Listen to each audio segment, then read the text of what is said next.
Welcome back to cinema box. Thumbnail ಅಲ್ಲಿ ಏನಿದು ಬಾಹುಬಲಿಯ poster ಅನ್ನು ಆಡ್ ಮಾಡಿದ್ದಾನಂತ ಅನಿಸಬಹುದು. ಯಾಕಂತ ಈ ವಿಡಿಯೋದ ಎಂಡ್ ಅಲ್ಲಿ ಹೇಳುತ್ತೇನೆ. ದೇವರ ತೆಲುಗು ಇಂಡಸ್ಟ್ರಿಯಿಂದ ಬಂದ ಬಿಗ್ ಬಜೆಟ್ ಸಿನಿಮಾ ಆಗಿದೆ. ಈ ಸಿನಿಮಾ ರಿಲೀಸ್ ಆದ ಬಳಿಕ ಆಡಿಯನ್ಸ್ ಇಂದ ಮಿಕ್ಸೆಡ್ ಅಭಿಪ್ರಾಯ ಬಂದಿದೆ. ಇವತ್ತು ನಾವು ಸಿನಿಮಾ ಬಾಕ್ಸ್ ಅಲ್ಲಿ ಈ ಸಿನಿಮಾದ ಬಗ್ಗೆ ಮಾತಾಡುತ್ತೇವೆ. ಸ್ಟೋರಿ ಬಗ್ಗೆ ಬಂದ್ರೆ, ಅದಕ್ಕಿಂತ ಮೊದಲು ಚಾನೆಲ್ಗೆ ಹೊಸತಾಗಿ ಯಾರಾದ್ರೂ ಬಂದಿದ್ರೆ ಸಬ್ಸ್ಕ್ರೈಬ್ ಮಾಡಿ ಸಪೋರ್ಟ್ ಮಾಡಿ. ಸ್ಟೋರಿ ಬಗ್ಗೆ ಬಂದ್ರೆ, ಪೊಲೀಸರು ಯತಿ ಎಂಬ ಕ್ರಿಮಿನಲ್ ಅನ್ನು ಹುಡುಕಿಕೊಂಡು ಒಂದು ಗ್ರಾಮಕ್ಕೆ ಹೋಗುತ್ತಾರೆ.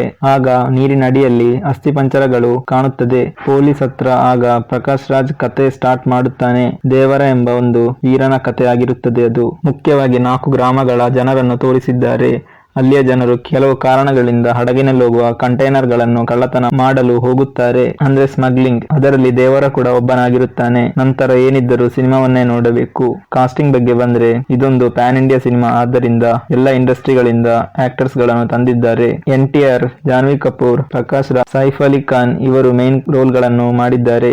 ಹಾಗೂ ಇನ್ನು ಕೆಲವು ಕ್ಯಾರೆಕ್ಟರ್ ಗಳು ಇದ್ದವು. ಎಲ್ಲರೂ ಎಲ್ಲರಿಗೆ ಕೊಟ್ಟ ಪಾತ್ರವನ್ನು ಮಾಡಿದ್ದಾರೆ. ಆದ್ರೆ ಮುಖದಲ್ಲಿ ಯಾವುದೇ ತರದ ಎಕ್ಸ್ಪ್ರೆಷನ್ ಆಗಲಿ, ಯಾವುದೇ ಒಂದು ಫೀಲಿಂಗ್ ಆಗಲಿ ಅಂತ ಇರಲಿಲ್ಲ. ಸಿನಿಮಾದಲ್ಲಿ ಮೇನ್ ಆಕ್ಟರ್ ಗಳಾಗಿ ತುಂಬಾ ಆಕ್ಟರ್ ಗಳು ಇದ್ದಾರೆ. ಆದ್ದರಿಂದ ಎಲ್ಲರಿಗೂ ಬೇಕಾದ ಸ್ಕ್ರೀನ್ ಸ್ಪೇಸ್ ಸಿಗಲಿಲ್ಲ ಅಂತ ಹೇಳಬಹುದು. ಮೇನ್ ಆಗಿ ಹೇಳ್ಬೇಕಾದ್ರೆ, ಹೀರೋಯಿನ್ ಆಗಿ ಬಂದ ಜಾನ್ವಿ ಕಪೂರ್ ಅವರ ಕ್ಯಾರೆಕ್ಟರ್ ಆಗ್ಲಿ, ಹಾಗೆ ಕೆಲವು ಕ್ಯಾರೆಕ್ಟರ್ ಗಳು ಇದ್ದವು. ಈ ಸಿನಿಮಾದಲ್ಲಿ ಇಮೋಷನಲ್ ಕನೆಕ್ಷನ್ ಗಳನ್ನು ತರಲಿಕ್ಕೆ ತುಂಬಾ ಟ್ರೈ ಮಾಡಿದ್ದಾರೆ. ಆದ್ರೂ ಅದು ಯಾವುದೇ ತರ ವರ್ಕ್ ಆಗ್ಲಿಲ್ಲ ಅಂತ ಹೇಳ್ಬಹುದು. ಮತ್ತು ಈ ಸಿನಿಮಾದ ಆಕ್ಷನ್ ಕೊರಿಯೋಗ್ರಫಿ ಬಗ್ಗೆ ಬಂದ್ರೆ, ಫೈಟ್ ಸೀನ್ ಗಳು ಎಲ್ಲವೂ ಚೆನ್ನಾಗಿ ಇತ್ತು. ಆದ್ರೂ ಕೆಲವು ಫೈಟ್ ಗಳ ಸೀನ್ ಗಳು ರಿಯಲ್ ತರ ಇರಲಿಲ್ಲ.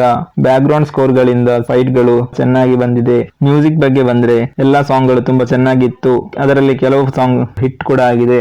ಈ ಸಿನಿಮಾದ ಸ್ಟಾರ್ಟಿಂಗ್ ಅಲ್ಲಿ ಥಂಬ್ನೇಲ್ ಬಗ್ಗೆ ಹೇಳಿದ್ದೆ. ಅದು ಯಾಕೆಂತ ಹೇಳಿದ್ರೆ, ಕಟ್ಟಪ್ಪ ಬಾಹುಬಲಿಯನ್ನು ಸಾಯಿಸುವ ಹಾಗೆ NTR ಅವರು ಡಬಲ್ ರೋಲ್ ಮಾಡಿದ್ದಾರೆ. ಅದರಲ್ಲಿ ಮಗ ತಂದೆಯನ್ನು ಸಾಯಿಸುವ ಹಾಗೆ ಸ್ಟೋರಿ ಎಂಡ್ ಮಾಡುತ್ತಾರೆ. ಅದು ದೇವರ ಪಾರ್ಟ್ 2ಗೆ ಒಂದು ಲೀಡ್ ಅನ್ನು ಕೊಡುತ್ತದೆ. ಈ ಸಿನಿಮಾ ಆಡಿಯನ್ಸ್ ಕೈಯಿಂದ ಮಿಕ್ಸಡ್ ರೆಸ್ಪಾನ್ಸ್ ಬಂದಿದ್ರು. 300 ಕೋಟಿ ದಾಟಿ ಹಿಟ್ ಲಿಸ್ಟಿಗೆ ಸೇರಿದೆ.